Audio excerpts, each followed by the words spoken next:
Hey, everybody, welcome to Native Matters. This is our premiere episode. You'll be seeing more of Native Matters moving forward. This is a topic that's near and dear to my heart, and so is the person that we have as a special guest tonight. His name is Chief Lamar Nelson, and he's the chief of the tribe that I'm in. Hi, Chief Nelson. Hello, glad to be here. I'm happy to have you. I'm so glad to see you. You've had a busy schedule, a busy schedule. Well, I am very busy. I work 7 days a week, it seems like, and it's so exciting being chief of a tribe. It's a very honored position. I've been chief for several years now. We got a lot of tribal members that I consider family, and I feel responsible for all of those people. And we're moving forward, and I appreciate the opportunity to be able to speak with you and others and let people know about our tribe. Yes, we've had some incredible things happen this year. Well, start off by telling everyone what you did today. Just as an Well, example. well, I attend a lot of meetings, and today I was at a South Carolina 250 meeting about the 250th year anniversary of the battle here. And with those people, I represent the Native American side. There was 17 of us there, and they look at all of these revolutionary generals and officers as heroes. Andrew Pickens, Elijah Clark, and so forth. And that's the part that they're celebrating. But 2 years ago, when they asked me to be on this committee and represent the Native American side, I've been able to provide them with information they wasn't aware of. And for instance, today, I provided them information that shown that all of these so-called officers that they think are heroes are not actually heroes. And if it's okay, I'm going to quote a couple of things here Please. that I was reading to them. For instance, Brigadier General Andrew Pickens and Elijah Clark, they went into the backcountry destroying several Indian towns and forced the Cherokee to sign a temporary peace treaty with them that was later ratified in Augusta, Georgia. But they were destroying their towns. These are two officers in the Revolutionary War that went into Cherokee towns along, the rivers over there where Lake Kiowee and Jocassee are, and they just destroyed them. They also said that we proceeded with almost 500 mounted men. 1/3 of them had swords. And they're attacking, you think about this, they're attacking a Cherokee village. And they go into the village and they said, we went through the woods unexplored by any of us. We are entirely avoided their spies and completely surprised one town and made prisoners of more than 50 women and children. And I think you think about a battle or a war, and you're making prisoners of women and children. Now, that is horrible that they would have done that. Brigadier General Andrew Pickens told the Cherokee that he would advance no further and he would release their prisoners if the Indians would release their prisoners. And he also said, we give you 2 days. If you do not comply, we will destroy as many of your towns, as much of your provisions as possible. So that's what they're telling those people. A couple of more comments. They got on October the 17th, they took 12 chiefs and 200 warriors that met Brigadier General Pickens to ratify a peace with them. And to do that, they had to surrender all their land between Chattahoochee and the Savannah River. So they were forcing them to give up their land. And I want to read this one last comment that I told those people today, just to show them that all of these revolutionary officers were not heroes. This was wrote by Lieutenant Francis Marion. Now, everybody knows who Francis Marion is. Swamp Fox. Right. So he wrote this. He said, we proceeded by Colonel Grant's orders to burn the Indian cabins. Some of the men seemed to enjoy the cruel work, laughing heartily at the flames. But to me, it appeared shocking sight. Poor creatures, and he's calling the Native American people creatures. Poor creatures, thought I, we surely need not grudge you so miserable habitations. But when we came according to orders, we cut down the fields of corn. I could scarcely refrain from tears. Who without grief could see the stately stalks with broad green leaves and tasseled shocks, the staff of life, sink under our swords with all their precious load, to wither and not untasted in the mounting fields. He also said, I saw everywhere around the footsteps of the little Indian children, where they had lately played under the shade of their rustling corn. We are gone, thought, and they will return, and peeping through the weeds with tearful eyes, will mark the ghastly ruin where they had often played. Who did this? They will ask their mothers. And the reply will be, the white people did it. The Christians did it. Thus, for cursed Mormon's sake, the followers of Christ have sowed the selfish tares of hate in the bosoms of even pagan children. So that's things that is not told. And all of these stories that are told about the Revolutionary War and all these battles that they had and so forth. And I told them, they claim, the Cherokee were all fighting with the British and so forth. I said, the Chickamauga, they fought everybody. They not only fought the British, but they fought the colonials. They hated everybody. They just wanted some of their land back. And I was telling these people that today, and the expressions on their faces was unbelievable. They were shocked because they don't hear this information. They only hear the good part. So that's what I did today. So you went and gave an adjustment. I absolutely did. See, I just wanted them to hear another side of that story. And I told them, I said, let's look through the other window. Let's just not look through one. Let's look through the other one. I'm getting teared up about it. Yeah, it's really, when you read stuff like that, and that's just a sample. And when we hear things like that about celebrations and so forth, and I mean, it's happened in all wars. We know that. But I told them, I said, the French and the English and the Spanish and the Portuguese all came here, and they were looking for religious freedom and for resources and so forth. The Vikings were here 1,000 years ago. The colonial people come here 500 years ago. When they got here, there were millions of Native American people here, millions. But the first thing they did when they got here was started taking resources. They took their land, their food, their people. They took it all away, from the people that lived here. And it's a shocking story that I will continue to tell, for many more years to come, I hope. Yes, we need it. We need it. We need to know the truth. Because the people that, the ones that win the war are the ones that tell the history. That's true. Absolutely. But, I do a lot of programs. I do a lot of public outreach and school programs and lectures and so forth. And actually, I got asked today, this is news to you, Lee. I got asked today to do a lecture for a week at Wofford College. Wow, that's amazing. It is. So sometime this spring, we got to come up with a date that will work for me. They actually wanted me to do it for 8 weeks, but I said, no, I don't have the time. So I'm going to do it for a week at Wofford College in Spartanburg and lecture those people there. So that'll give me an opportunity to talk about Native American history and the archaeological work that I've done, trying to preserve our historical and prehistoric sites. So it'll be an amazing time for me. And what I really admire about you is not only are you modern, indigenous leadership, but you also have a passion for history.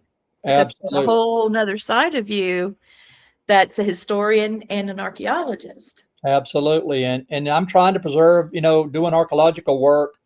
I'm trying to preserve our history. There's so many sites today that's getting covered in concrete. They're covering our village sites. For instance, over at Lake Kiwi, Jocassee area, all of that was put underwater, and we got uh, Oh God. dozens of village sites that's 100 feet underwater. A lot of our graves are underwater, and we saw that when we did that Mile Creek ceremony over there, where I was there when I was a teenager at Fort Prince George, and they excavated some of the Revolutionary soldiers and some of the Cherokee people and left the rest of them. And I was there when they did that, and I went back as a teenager, and the water started creeping over the graves, and it gives me cold chills to think about it. And my ancestors are under 100 feet of water. And when we performed that ceremony at Mile Creek Park over there in Pickens, our son took a pontoon, and several of us went out onto the lake, and we went right over the top of where that village, that fort was at. And Jody had stopped up in the mountains and got some spring water from a site up there, and we took it and we poured that water, and we gave our ancestors a drink of their ancestral water while we were Oh, there. how beautiful. Yeah. So, for those of you that don't know, long before Lake Kiwi existed as Lake Kiwi, that land was indigenous. There was indigenous life and ceremony and survival, and there was a horrible betrayal that happened at that location. So, do you mind giving a brief about that? Well, there were many, many villages up and down those river systems over there in that area, in between the mountains at the lower foothills. And when the revolutionary people decided they wanted that land, the colonials had tried to expand west and going further and further west. And they saw that beautiful land and water and trees and everything that was in that area. Well, the Cherokee people, they had their villages there. And so, it wasn't a stopping point for colonials. They had their the soldiers. They went over there. They burned the crops of the Cherokee people. They stole the women. They made slaves out of the women and some of the men. They shipped some of the men down to the Caribbean. They paraded them around over in England like a fancy dog that was over there. And we lost all of our village sites. They took every one of our village sites, and they continued to sign treaties with the Cherokee people. And the treaty wouldn't last very long because the colonial people wanted to continue to expand. And to expand, they had to take more land. So even though a treaty was in existence, they broke those treaties. And after a while, we had no land left. It was all gone. And that's a terrible tragedy for us. Our tribe here in the upstate of South Carolina has no land. And all the land that the people walk on here in the upstate, you're walking on our ancestral lands. We want part of it back. And many states and cities across this North America have given land back to native tribes. Yeah. And I meet with several organizations about every 6 weeks, and we got an attorney that helps us. She's very, very special to us as a tribe, and we're trying to get land. And we're working with some of these nonprofit organizations to do that. It's been a challenge. We're working Yeah. diligently to do that, but we just want part of it back. We want some organization or some individual that says, "Hey, I don't want my land covered in concrete, and I want the water and the birds and the animals and the plants protected forever, and we're stewards of the land." And that's what we're going to do if we could ever get land. And we want to put our powwow grounds there. Our vice chief is a medicine woman. She's going to Yes. teach classes on native medicines. We're going to put trails and get kids out there walking on the trails and off their phones and off their computers and show them what life's all about. Nature. Let's get outside. Let's walk outside and show these kids what a bird is, what a tree is. And that's going to be fancy if we can ever get land, but we need people's help. And so if you know people out there, if anybody's listening to this, and here in the upstate in Spartanburg, Greenville, Pickens counties, Anderson, Lawrence, anywhere in the upstate, And we can own multiple parcels of land. We don't have to own land in one spot. It can be 10 acres here and 500 acres there and 300 acres here. It doesn't matter. We will protect it forever if Yes, someone will donate that land to us. that's exactly right. The chat room is buzzing, buzzing, buzzing. So everybody's enjoying listening to you speak. It really touches our heart, and we are on a mission to get our tribal land. And there's been people sending me messages. If you have questions, please put it in the chat. Gwen will pop it up, and we'll be able to ask the chief live what you have to say. So And, here's a question for you. I'm okay. sorry, go ahead. Now I'm open to, to meeting people in person. If anybody wants to meet me in person about land or about our tribe, I can meet you in person. You can email me. I do better at emails and phone calls or text messages rather than on Mhm. Facebook. So contact me one of those ways. We can sit down. I can explore your site. If you got an archaeological site, I can check that out for you. Whatever I can do to help you and whatever you can do to help me is appreciated. That's amazing. We have a land grab back agenda, LOL. That's right, Jody. Oh, she's our vice chief. For those of you watching the show, Jody's a very amazing, educated, loving, traditional, indigenous lady that has a lot to share. So And here's your first. for one thing about Jody is, Lee, you don't know this. I was asked by the Native American Studies Center at USC Lancaster a few months ago if I would be willing to do a presentation, a lunch and learn presentation that'll be recorded live. It'll be on YouTube and several other places. I think I'm the first chief that's ever been asked to be on that lunch and learn. And That's I've awesome. and I've asked Jody to accompany me, and we're going to do a presentation on Cherokee family, tribe, and history. So she and I both will do that presentation. I think it's going to be in July, but I'll update you later on that. Please do, because maybe we can go and video it ourselves and Yeah. put it on the website and get it out there. Yeah. And you had a question, I think, from the audience. Yes. So one of my questions, here we go. Chief, for listeners who may be learning about the Eastern Cherokee, Southern Iroquois, and United Tribes of South Carolina for the first time, what can you share that led you to be Indigenous leadership? I've always loved my Native American ancestry. My grandparents on my dad's side were Native American. My dad had 9 brothers and sisters, and they all look the traditional, what people consider looking like Native American people. I would sit around and listen to my grandmother, especially tell stories.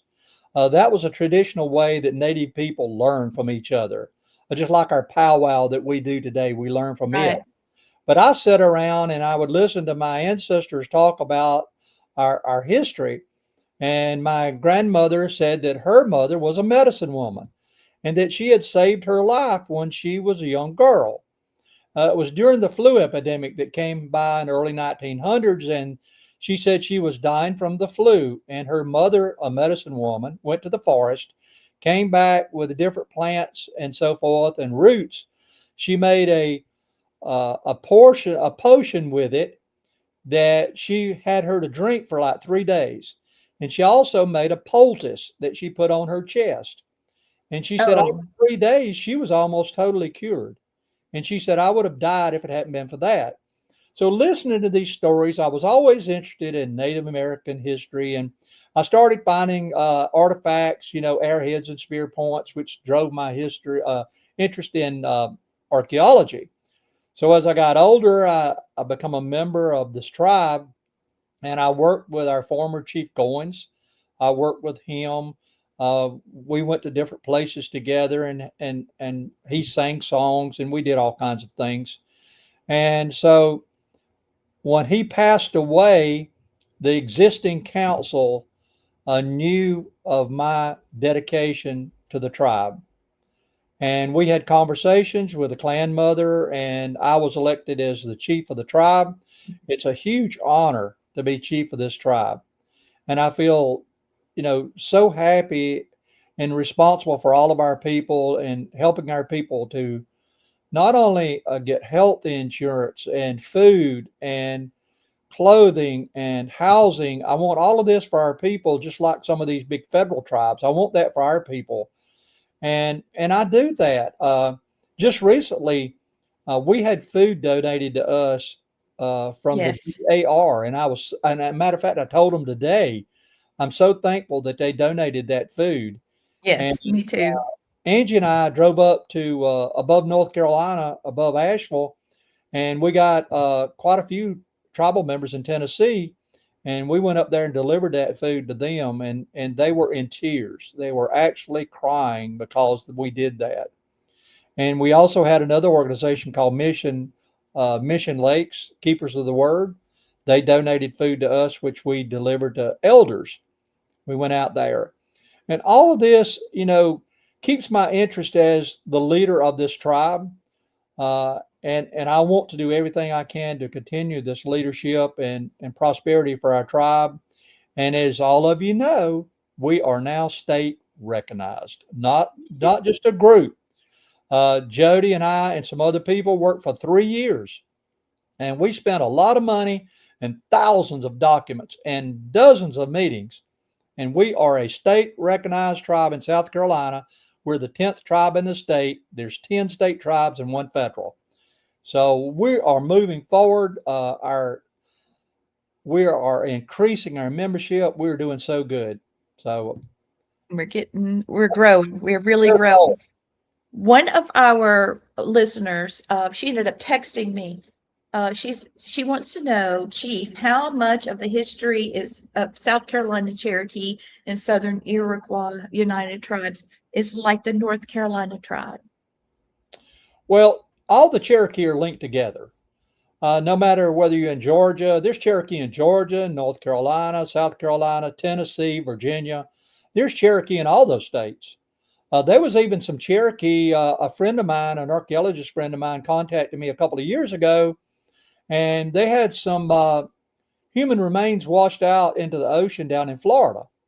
He contacted me. He's an archaeologist down there. He's at the University of Florida, and he contacts me and said, "Do you know of any Cherokee that were down in Florida?" And I said, "Yes." He said, "Well, these remains, with the artifacts that they found, they definitely know that they were Cherokee people, and they were on the Gulf. Really? They were on the Gulf Coast of Florida, and so we don't know exactly how many was there, but they were Cherokee people. So these Cherokee people are everywhere, not just in South Carolina, not just in North Carolina, because everybody relate the Cherokee to the Eastern Band Cherokee in North Carolina. And there's a lot of those people up there. But there is Cherokee in South Carolina too, and that's what our tribe is. Right. I gotcha. All right. So here's my question next. And those of you, you can go to the chat live and Gwen will pop these questions up. You don't have to text me. It's okay. But I'm manning the phone. Gwen's got her phone. I can see her in the green room and she's going crazy looking at all that too and making sure things are getting up. This is a really big group and I'm so glad that you guys, we are still here. Hashtag we are still here. That's it for tonight. That's our hashtag. Let me And make that banner. and Lee, I also want people to know that, we as a tribe, we respect all the other tribes in South Carolina, and we care deeply about all the other tribes and the Native American people in South Carolina. So, we're happy to be a tribe here, but there's lots of other tribes in this state, and some of those people are in the same position we are. And so we want to help everybody. So here's my question. Let me run up here to it. All right. So what are the primary goals of the tribe today? I think you've already answered that, but we can go back over it if you don't mind. And how do those goals support cultural preservation, community strength, and tribal sovereignty in South Carolina? Well, a lot of those, the goals today is now that we're state recognized, our main goal now is to get land. That's going to be our primary goal. And like I've said before, I meet with several organizations about every 6 weeks over in Greenville. Uh, and these are all nonprofit organizations. They're trying to help us get land. And we're currently looking at a piece of land over in Pickens Anderson. It straddles the county line over there. If we can just come up with the money, our tribe don't have the money to buy it, and the other tribes in South Carolina don't either. So we're relying on these organizations to help us. And culturally, you know, what we do culturally is our powwow is one of the main things that we do. We have that every year over right now. We have it at Haygood Mill in Pickens, and we do dancing and singing and drumming. We do all those things. We do storytelling. We have craft vendors there, so that's part of our culture. But also, you know, myself and my vice chief and some of our council members, you know, I do public outreach where I teach Native American history and archaeology. I do the archaeological part to show people that Native American people have been here for thousands of years. So culturally, we're working hard. We go into a lot of schools and talk to people about that. So here's our save the date. Save the date for the annual Eastern Cherokee Southern Iroquois United Tribes of South Carolina powwow on May 2nd, 2026. It will be at the Haygood Mill in Pickens, South Carolina, and more information on that to come. So, you know, as I've talked about this to different people, what is a powwow? They said, what is a powwow? And I just said it's an indigenous family reunion. Yeah. It's really a reunion. You know, it's a gather. Mhm. You know, it's a gathering. You're correct. You know, it's a gathering of people. A lot of us are family related, tribal. To me, all of my tribal members are my family, all of them. And that's the way I look at it. And so we're all family and we gather together and we invite people from other tribes. The public is invited. We want you to know all about us. And to do that, you got to ask questions. You got to meet us in person and you got to come to our powwow. So that's how you learn and that's how we learn from you.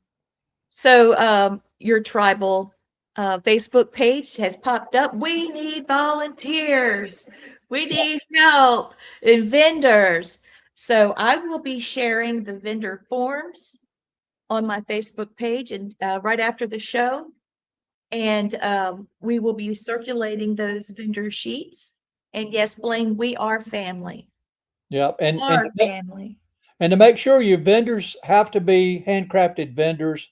It could be soap. It could be minerals or rocks. It could be woodworking. It could be anything Native American related. We don't allow people to bring in where you go to Walmart and buy a bunch of stuff that come from China and sell at our powwows. We don't want that. No. We want to give the local people, people here in South Carolina, an opportunity that work hard and make crafts and so forth to come to our powwow, and that's the type of vendors that we want there. People that sell honey or things to do with like mushrooms and tinctures. I remember seeing that. And I want you to know, folks, the stuff that I bought at the powwow is so pure and so organic. I bought some mushroom coffee. It was amazing. And yes, it does help in every way that the vendor said that it would. Yes, Also, and you can also see Chief has a booth doing napping, making the arrowheads, and we have a sacred fire, and you'll hear the music, and hopefully Jody will lead singing again, and we will have dancing, where it's the veterans come in with the colors, the flags, and then we have family dancing, and then men, and then women, and fancy dance, you know, and social dance, all of those things. It is really majestic, all of the colors and all of the hand beating and craftsmanship that goes into these regalia. one thing that's important too is we do each year now we're doing the MMIW dance, the red dress dance. It what it does is it relates to people, the murdered and missing Indigenous women. And we had about 70 people in the ring. They were grandmothers and mothers and little girls, and they were representing all the Native people across North America. And so if you see these people in a red dress with a red handprint on their face, that's what they're doing. Let And me our pop up that. I'll pop it up. Just give me a second. And there you go. Oops. Quinn, I'm sorry. Go ahead. We're doing it at the same time. what you're looking at now is our tribe is sponsoring a MMIW Intertribal Powwow February the 22nd down in Lexington. We're sponsoring that powwow. Jody, our vice chief, and several of our council members and tribal members are heading that up. You can talk to them about that. And then, of course, we got our traditional powwow, which will be May the 2nd over at Haygood Mill. So that's two things. That's two events that there's the other one that the tribe is putting together. That's a lot of work, folks. So Oh, if it's you a lot feel of like a lot of work, yes. And so if you feel like volunteering, yes, our event is an informational event. That is right, is to teach and to love. Um, it's amazing. It really is amazing. The food is great too. The native tacos, man, we had a line wrapped around the building. So, does anyone else have any questions for the chief before I go to my next one? Okay, so here's mine. Can you explain the role of the tribal council and how council members are chosen and why strong governance is essential for a state recognized tribe like yours? Tribal council is very, very important to any tribe, our tribe and the other tribes too. Council members, and we're structured. We have a chief, a vice chief, and a council, and that council supports the chief and the vice chief by guidance. We go to them to ask questions, and we expect them to help us to organize events, to answer questions for us about things that's going on out into the public. And so uh, they're very, very important to us, each one of them. And we got a strong council and we got a strong vice chief, and each one of them helps me. And my vice chief and I are on the phone at least once a week. And our council members, we got a chat that we go back and forth, and it seems like every day that we're on there 4 or 5 times a day. So it's all very helpful. And what was the second part of the question? So, and how are they essential? How is the tribal council significant for a state recognized tribe? Yeah, you have to have a structure set up to become a state recognized tribe. And to do that, in all of this documentation that we turned in, we showed that we had a governance, a chief, a vice chief, a council, all that set up. We have a tribal secretary treasurer, we have an office manager, we have all of those people. And it's important to note that not one of our officers, vice chief, chief, nobody in our tribe gets paid. All of this is volunteer work.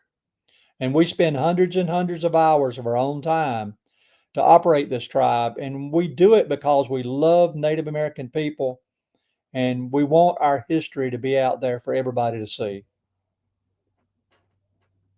So the council has been messaging me a bit, and they've sent over a photo from our tribal powwow last year. And this should give you an idea of how beautiful it is. Ladies in their regalia. Yep, And that's our head lady dancer and also one of our council members. yeah, she's an incredible lady. I love dancing with her, and she's very educational. The way that it is really very impressive. Thank you, Victor. I just want you to know, Chief, that the actor that plays Jason Voorhees from Friday the 13th, he's actually watching the show right now. And he said, he's enjoying the show. He's actually filming in Daytona Beach. And he wanted you to know he's watching and he sends his support. And he hopes that one day he can come visit the tribe. Well, that'd be wonderful. We'd love for him to come to our powwow. That way he could see a lot of our people and what we're all about. His name is James Stokes, and we've got several other people that film things, and they're just really enjoying this about the culture. Yeah, it's really impressive. Here's a question. Whoops, I hit the button, Gwen, and I messed it up. How far are we on getting federal recognition? Federal recognition is probably going to be out of the question for us. And the reason for that is there's only one federal tribe in South Carolina. I know of one other tribe that is trying to get federal recognition in South Carolina.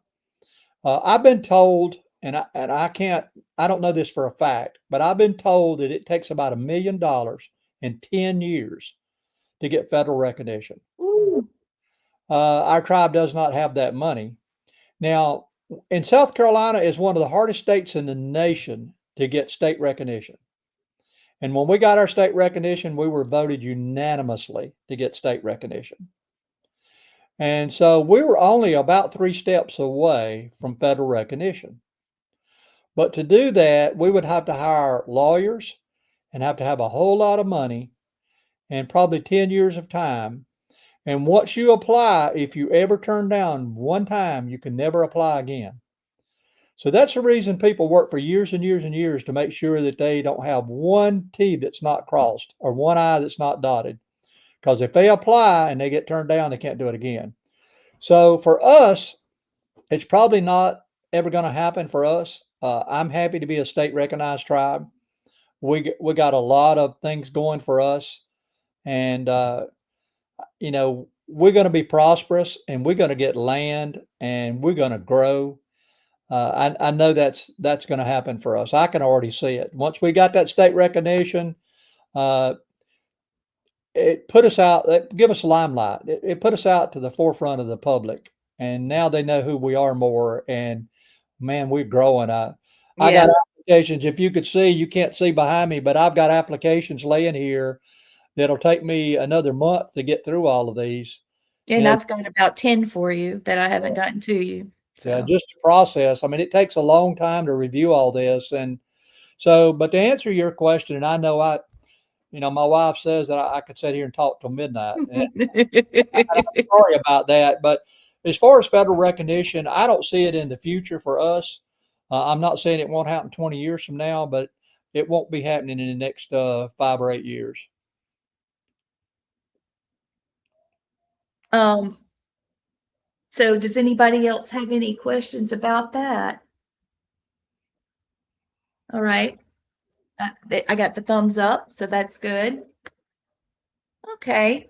And looking ahead, 5 to 10 years, what is your vision for the future of ECSUIT? And what would you like the public to understand where the tribe is headed?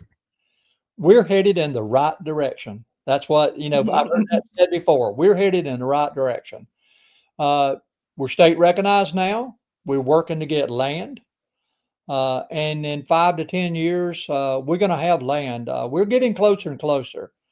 All of these meetings that I attend, and Jody's attended some of them, we got a lot of support. And there's a lot of people out there that wants us to have land.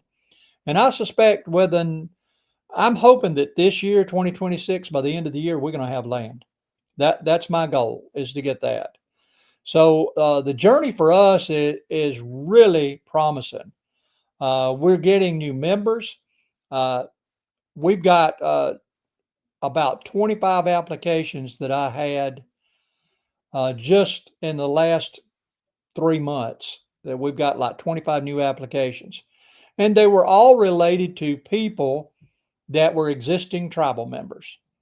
They were people that, like a father and a mother, or somebody, and now their children wants to become a tribal member, and that's okay. As long as they got the documentation, because I hold our applications pretty strict, and Yes, you do. you've got to have that documentation and fill out that genealogy line and directly relate yourself to a Native American some kind of way. But we're gonna be moving forward. I'm excited. I am really excited about our tribe. I've told Jody that. Jody and I, we laugh sometimes, and we see a lot of promising stuff coming for our future, and we're planning for the future. I'm 73 years old. Lord willing, I'll live to be 100. I don't know. That's up to him. But uh, I'm going to lead this tribe as long as I feel like I got the ability to do so. And we're planning for our future. We're planning for our next council members, our next chief, our next vice chief, our land, uh, our office. We talking now. We already planning ahead because I'm an envisionary. I look to the Yes. future. And I know that when we get land, we're already talking about what kind of office we're going to put there. We're going to put walking trails. We're going to have teaching areas that we bring children there. We're going to bring Boy Scouts and Girl Scouts. We're going to bring kids out of That's school. wonderful. We're Yeah. going to have tours there. We're going to be doing all these things, and so you gotta do that in advance. You can't wait till right to the very last minute to start making these plans. And we've already got them tied down. We know what we're going to do. Yep. So this one's going to be a fun one. So for listeners who want to respectfully support or learn more about the tribe, what are the best ways to get involved or stay connected? Ask questions. If you want to get involved, ask questions. You can, like I said, you can email me, you can phone call, you can text message me. That's better to me than doing Facebook. Come to our powwow. Uh, if you got an artifact collection that you need me to identify, I can do that. I don't want to travel all over the state, but I'll meet you somewhere or whatever. I can help you do that. Uh, if you feel like that you have Native American ancestry, you prove it. You know, I can't do your genealogy for you. I don't have the time. But if you want to be a member of our tribe, ask me. I'll send you an application. But you got to have that documentation. Make sure Yes. that you got that. Don't waste your time or don't waste my time. Have that documentation and get involved. We ask for volunteers at our powwow. Yep. You don't have to be Native American to volunteer.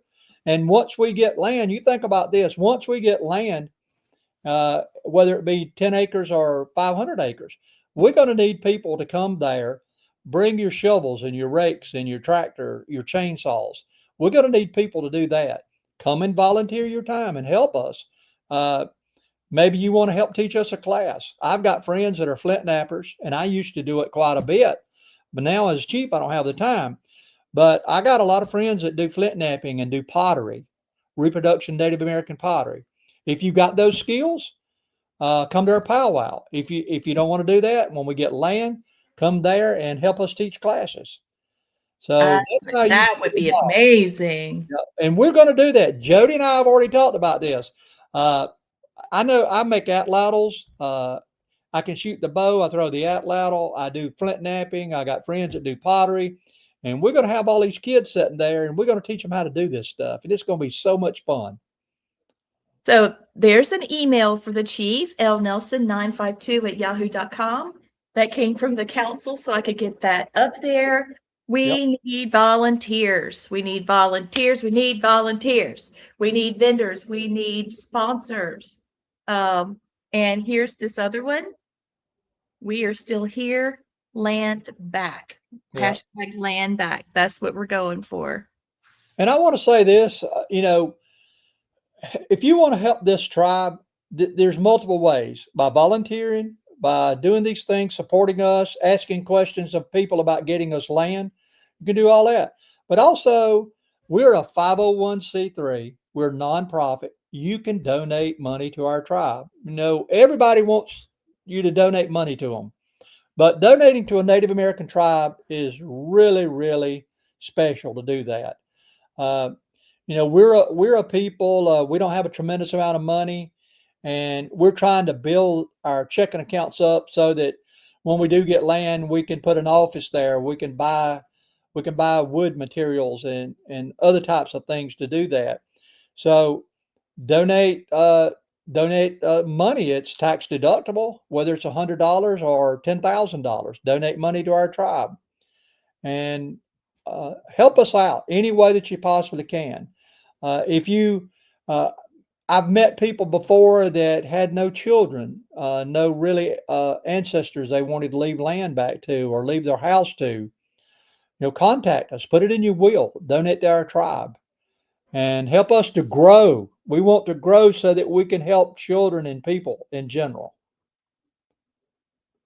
I do want people to know this man can grow the biggest vegetables that I have ever seen. He and him and his wife Angie, they had tomatoes that would cover a whole slice of bread. That I got some last summer, and that's the kind of thing that a tribe, they do. If you have a load of tomatoes and I've got a bunch of squash, we're going to swap it out. We're going to Absolutely. can for each other. If I've got something, you've got something. That's Absolutely. what a tribe does. We play towards everyone's strengths, And you know? what we're going to do, Lee, is this. Even though it's a modern thing, Angie, my wife, and I we're experts at canning. I've been doing it my entire life. We can everything. And we grow a big crop every year, and we share, like Lee was talking about, we share that crop. And once we get our own property, we're going to plant fruit trees, and Yes. we're going to plant a garden there. It's going to be our tribal garden, and we're going to take those vegetables and we're going to share it with the people that need it. The elders and the children, they come first to us. That's the Native American way. You always put your children and your elders first. That's And right. we're gonna grow these crops, and we're gonna have people come out and volunteer to help us pick beans and break beans and can beans and canned potatoes and all these things that we do. We make jellies and jams and all kinds of things that we can do, and we can teach it to you if we can just get land. We Y'all, we need land. We need land because we can make it come alive for the members, not just the members of our tribe, but the future of the youth of our tribe and the people around us, you And know? and, and Jody is mentioning too. I don't want to forget this. We want you to know about native medicines. I mentioned earlier that Yes. my great grandmother was a medicine woman, and she saved my grandmother's life. And our vice chief is an expert at native plants. And I learned a little bit when I was a kid. My grandmother took me out into the forest and taught me about the different plants and medicines. And we want to take and plant all native plants as much as Yes. possible on this property, and traditional plants that will make medicines and so forth, so that we can share that knowledge with the public. I think that native medicine is so critical, being able to do things in a holistic way. I've been doing some medicines. Well, these are more supplements and vitamins and things like that. It's not prescriptions because that's the whole point to get away from that. That Dr. Noe has prescribed for me. I was having an allergic reaction and I was taking these holistic things that I thought were wonderful. And well, there's fillers in there. And I was allergic to some of those fillers. I went off everything and used her resource because she works so closely with these people that, the people that make those supplements. And I haven't had any breakouts and, or, my throat hasn't closed. I haven't had to use my EpiPen or anything. And, that's a miracle. I've been dealing with this for over 20 years. So I've had success. I had a kidney stone and I had to have surgery. It was just too big, but I was able to do some natural things and I was able to get back to work stronger. You know, uh, it's amazing to what you can do with natural remedies. Oh, and here is the ticker for the bottom of the Facebook page. So it's facebook.com/EC, which is Eastern Cherokee, and then SUIT, Southern Iroquois United Tribes. So if you want to just interact with a tribe that way, go to our Facebook page, send a message. There'll be somebody monitoring, probably Randy Marie, but it could be any one of us. Trying to keep up with what's going on. You could either use the Facebook page or Chief Nelson's email. But feel free to reach out to us. Gwen and I stayed up till 3 in the morning many nights getting some of these some of the applications in and getting it to the standard that the chief needs to keep the integrity of our membership. So we're here to help everybody. We're not here to take. We're here to educate, love, and give. And that I think is the original message. And I feel like that's one of the reasons why we've been so successful. What do Yeah, you think about that? and I want to say, Randy does a great job on her She's Facebook. amazing. She actually answers. She provides me with information that I've missed on Facebook, and she'll say, "Hey, Chief, you didn't see this. Here's a question for you," or she'll tell the people to email me rather than ask me a question on Facebook.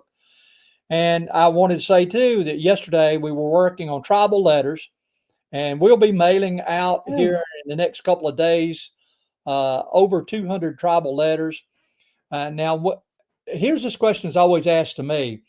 We got probably by the end of the year, we're going to have around 500 tribal members by the end of the year because we're getting applications that are most of them are qualified. And so we're going to have that many, but we're going to mail out like probably 250 letters just in the next few days. And people will say, well, if you got 500 members, why are you mailing 250 letters? Okay, that's an easy question. Because they might be a family that has children that lives in the same household. And rather than sending 4 letters to the same household, we'll send 1 letter and put on the letter itself a person's name and family. And when we do that, that prevents duplication of those letters because we spend a lot of money. People don't realize it takes a lot of money to run a tribe. yeah. And so, through printing and we bought a card machine. We provide everybody with a card, and that cost us $3,000. We bought a canopy, was $3,000. We bought a sign to replace our sign to give us to one by the state was really over $3,000 with the installation. So we're spending a lot of money.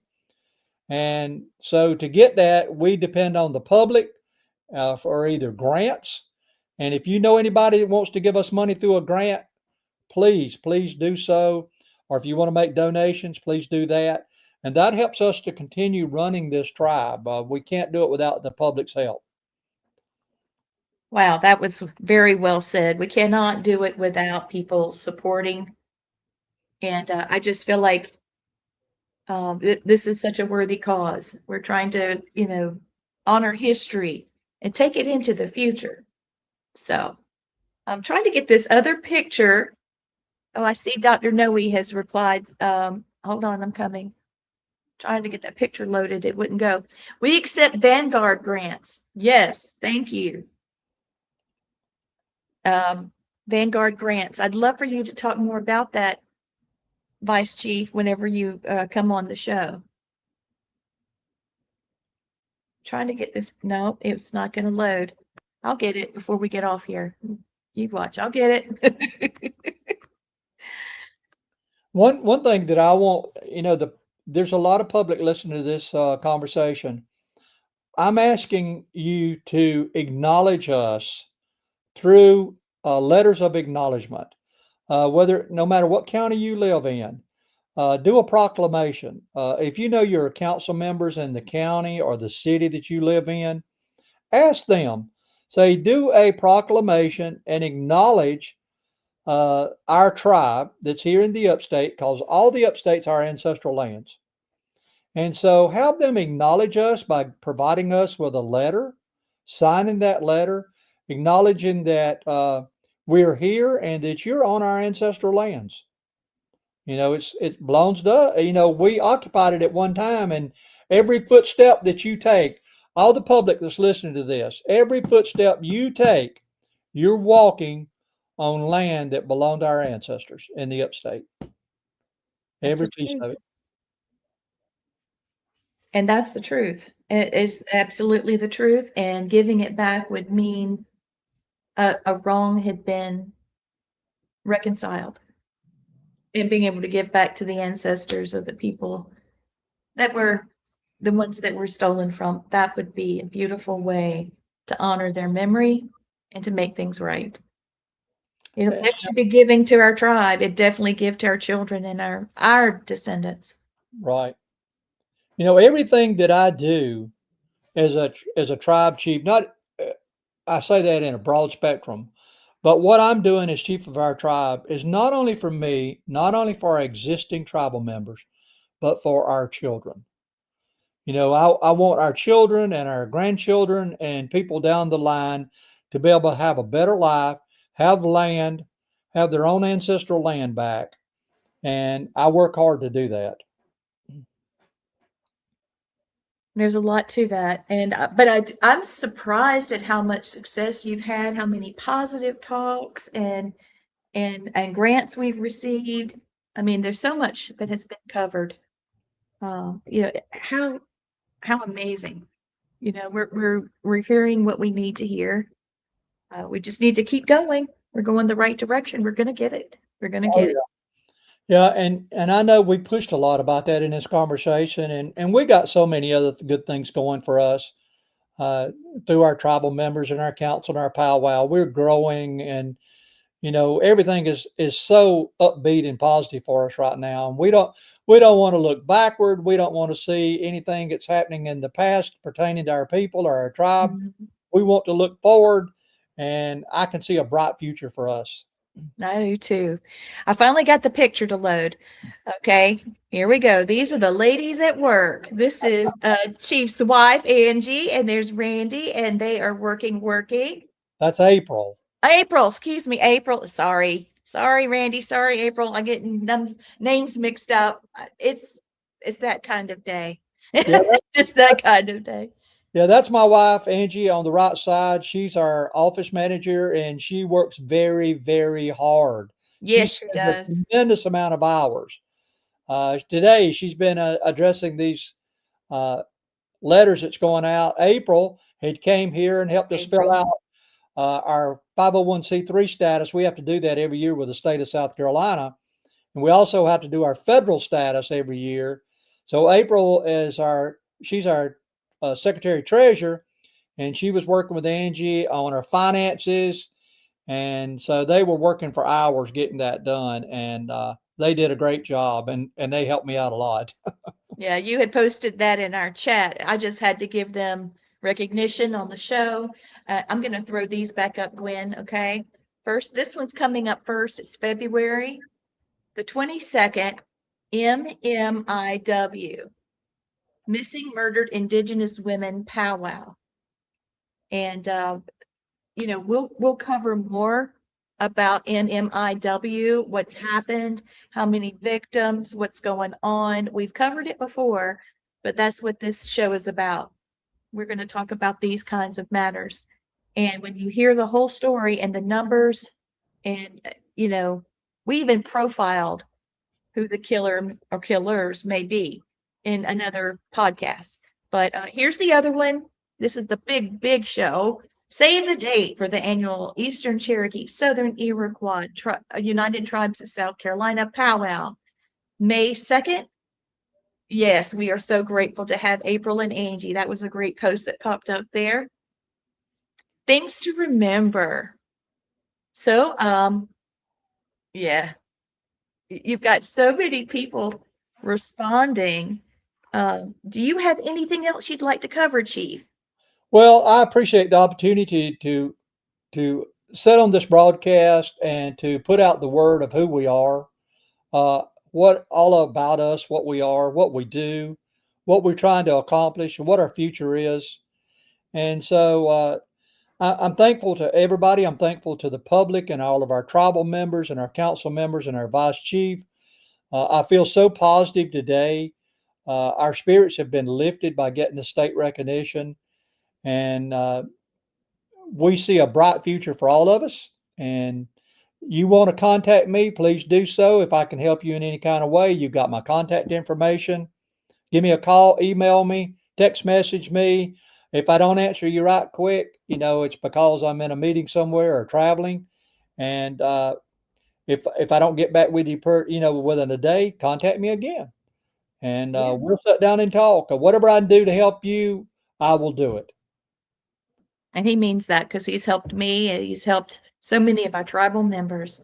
So as we have the last 2 minutes of the show, I'm going to just do, with your permission, Chief, I'd like to do a small little blessing, Native American blessing. Yeah.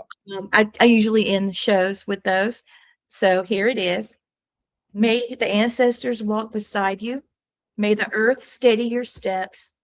May the wind carry your prayers, and may your path always be guided by truth, honor, and balance. Thank you for listening to Native Matters.